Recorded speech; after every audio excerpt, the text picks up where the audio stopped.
When we discuss making, be it analog or digital, we can consider the process of being of two ways.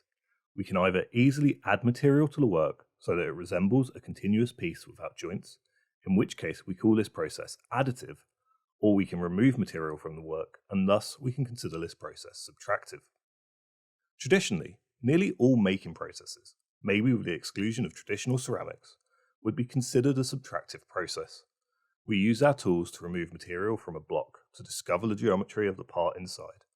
With digital making and our ability to analogously combine material, we can consider the making of an artifact from an alternative perspective. From this perspective, when we discuss digital making, we must decide at the very outset of our process as to whether we are going to be undertaking a mostly subtractive project, using processes that remove from a material such as laser cutting or CNC milling, or are we going to build our object from the ground up, in which case we would need to employ a 3D printing process.